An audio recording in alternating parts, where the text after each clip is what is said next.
Throughout the history of medical science, many respectable men and women have sought to improve the lives of their patients, people suffering from unthinkable diseases, the horrors of war, accidental injuries, and more. It is left up to the practitioner to make the best decisions about the application of medicine. Sometimes, prestigious people with medical licenses and no ethics find that they have the freedom to carry out atrocities that go undetected, unquestioned, or both. Here are 10 cases where raving madmen were allowed to take the reins of medical power and use them for nefarious purposes under the guise of care and compassion. Number 10. Michael Swango. Medical doctors who commit murder in their professional practices often go undetected for long periods of time. Mainly, this occurs because they are tending to sick people who already have a high likelihood of dying. Such was the case with Michael Swango. After a stint in the United States Marine Corps, Swango eventually went to the Southern Illinois University School of Medicine. From there, he became a surgical intern at Ohio State, where his murders apparently began in the early to mid-1980s. His co-workers began to notice the high frequency with which his patients were dying. But in a medical environment, accusations of murdering patients are strikingly hard to prove. Although Swango was investigated and cleared, he was not permitted to become a surgical resident at Ohio State. Instead, he went to work for an ambulance service as an emergency medical technician. His coworkers realized that they always fell violently ill when Swango brought them food or coffee. He was arrested for poisoning them with arsenic and other substances and was eventually sentenced to 5 years in prison. After his release, he fell in love with a nurse, Christie, but even love couldn't suppress his violent tendencies. For no apparent reason, Kinney became severely ill on many occasions. In truth, Michael Swango had poisoned his own girlfriend, and she later committed suicide. Using forged credentials, Swango had resumed working at another medical institution, where his patients mysteriously died once again. Through a combination of circumstances, he was found out, and the subsequent outcry forced Swango to run from the FBI to Zimbabwe. But his crimes inevitably caught up with him, and he was sentenced to life in prison. Although the exact body count is unknown, Swango had the opportunity to poison many people. Using arsenic as his main tool of murder, he remained completely under the radar for years. Swango is suspected of killing up to 60 individuals. Number 9. John Christie. John Christie was an English serial killer who murdered under the guise of patient care, although his medical practice was entirely illegal. He offered abortion services to prostitutes. Abortion was illegal in England during the span of his killings between 1943 and 1953. With the aid of his wife, Ethel, John Christie would render his victims unconscious with a combination of gases intended to be anesthesia for surgery.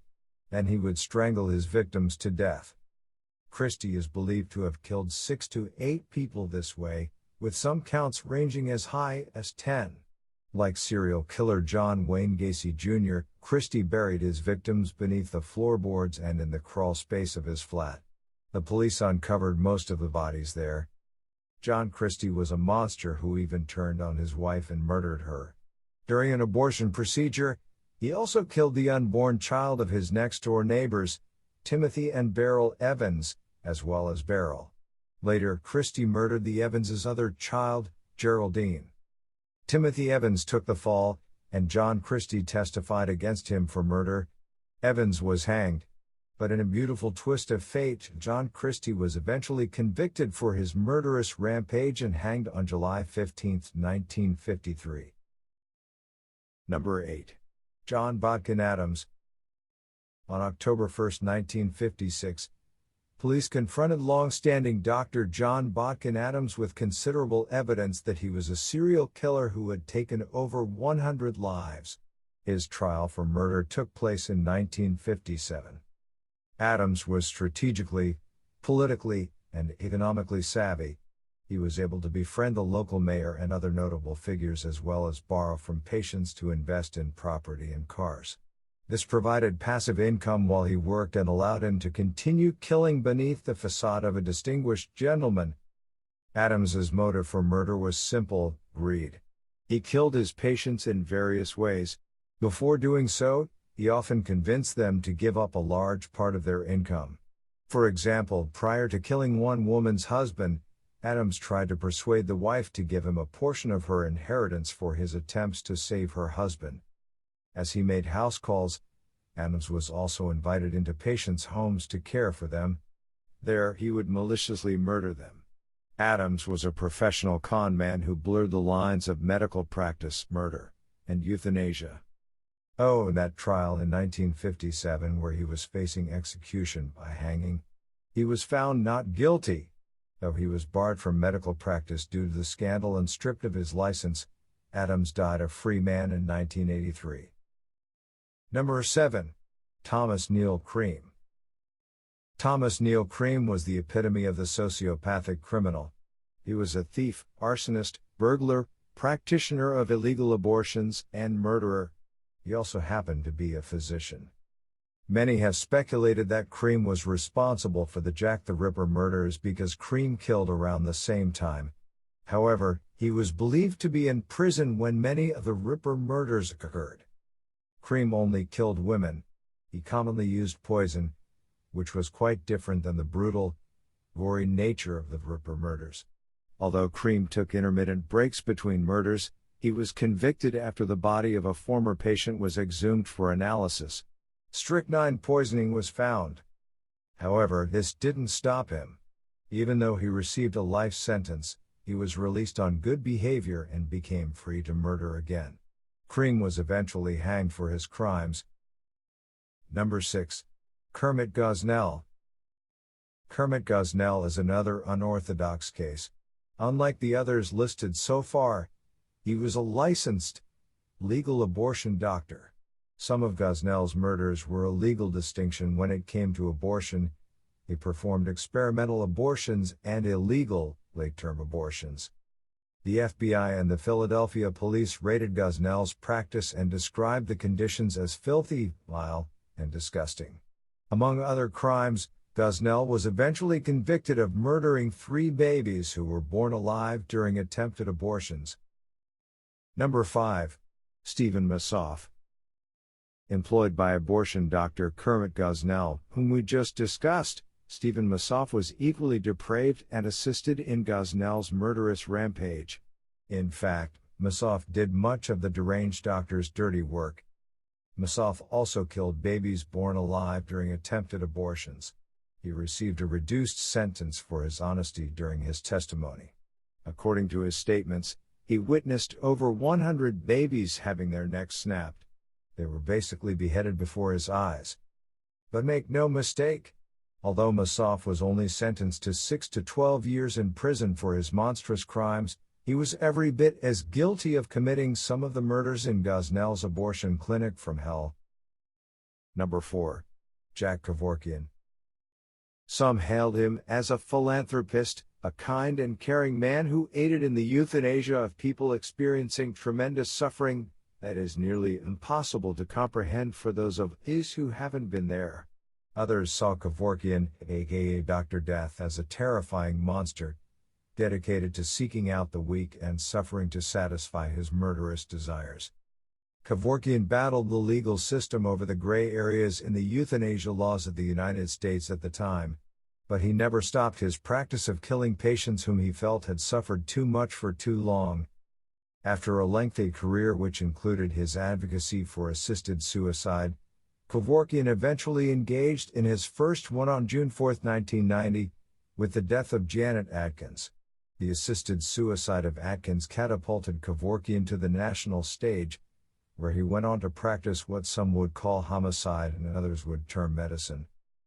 This sparked an international debate. In 1993, the Netherlands adopted guidelines to allow doctors to conduct assisted suicides under some circumstances without fear of prosecution, although euthanasia was still deemed to be illegal at that time. Meanwhile, the United States stood chiefly against it. Kevorkian was soon arrested for his practices. However, the authorities were unable to convict him of murder due to the legal gray area pertaining to assisted suicide. Atkins and the others had specifically written that they had made their own choices to end their lives rather than suffer their horrible afflictions. But Kevorkian's days as a free man were numbered after a spree of very public assisted suicides. He actually videotaped and showed the world one of his killings on 60 Minutes in 1998. This is what did him in, and Kevorkian was charged with second-degree murder. Ultimately, he was convicted and sentenced to 10 to 25 years in prison. Number 3. Harold Shipman. Harold Shipman, a seemingly gentle British doctor, often made house calls.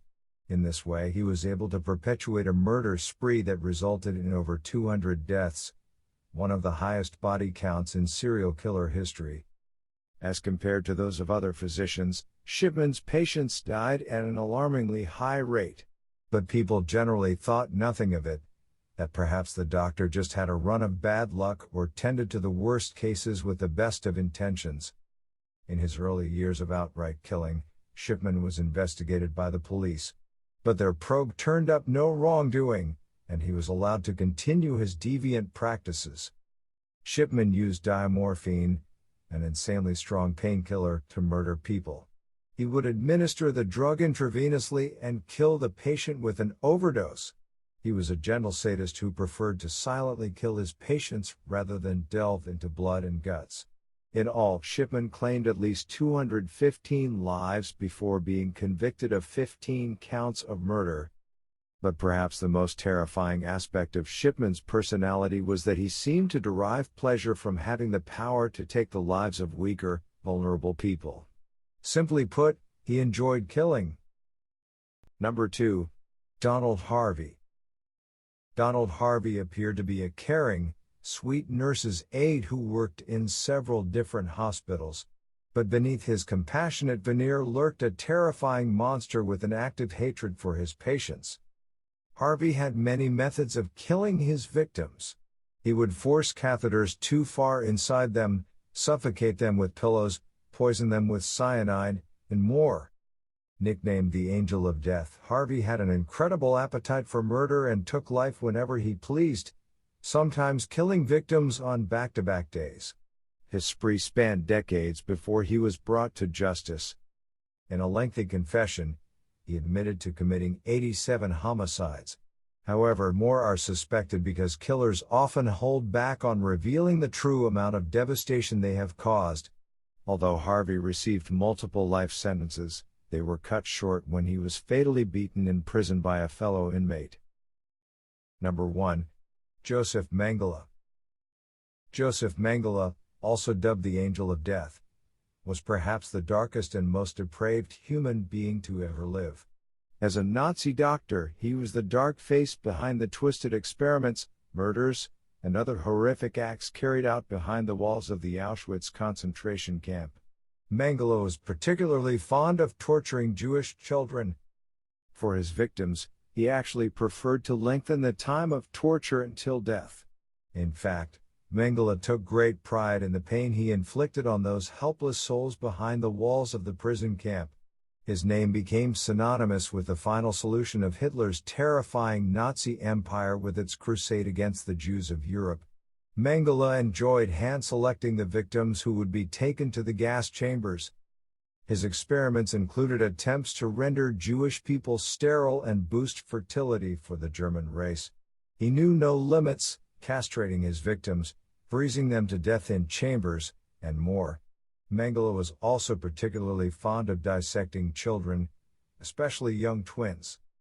He was one of the few Nazis who escaped the Allied invasion, when most of the other Nazis killed themselves with cyanide capsules rather than face trial for war crimes.